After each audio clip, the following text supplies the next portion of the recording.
All right, so let's make some landscapes. It's kind of my favorite thing to do. The first thing I need to think about is my target. So I'm gonna think I need to include overlapping, foreground, and background.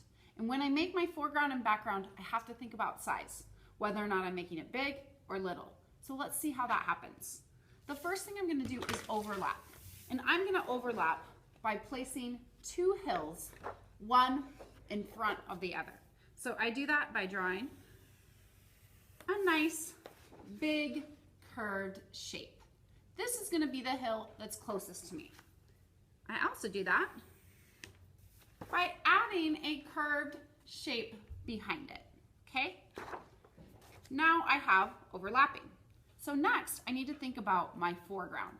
Well, from our discussion, I am thinking about the fact that my foreground has to look like it's close to me. To make something look like it's close, it has to start on the bottom.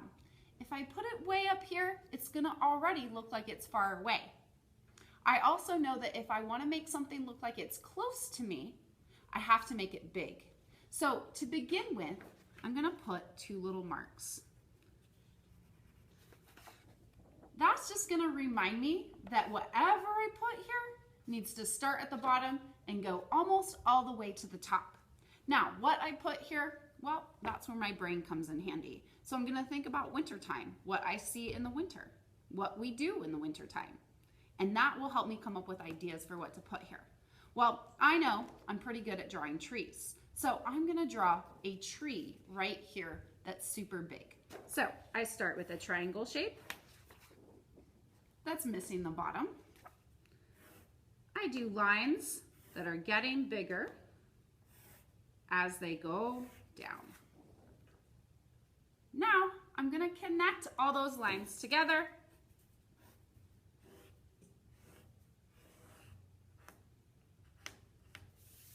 And now I have a super big tree that looks like it's close to me. But I have some erasing to do here. My tree is overlapping the hill, so I need to erase this line and this line. I'll show you what that looks like when it's done, and we'll talk about our background. So as I add details to my background, I have to think about the size and where they go. So anything that's far away from me is probably gonna be on this hill that is behind my other one, and they're gonna be further up on my page. So they're not gonna be at the bottom of the hill, they're gonna be at the top of the hill. So I'm just gonna repeat a tree. But when I make this tree, I'm gonna make it a lot smaller. Now, I have a landscape. I can end my picture here, but I can also do some thinking and add other details.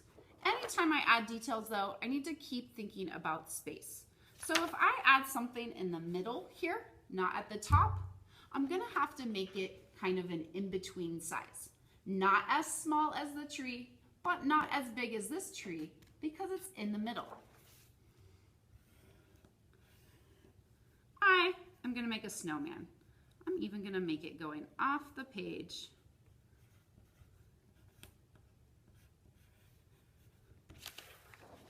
So now I have something else in my picture. Again, I can stop there, or I could keep thinking about what to add to my landscape.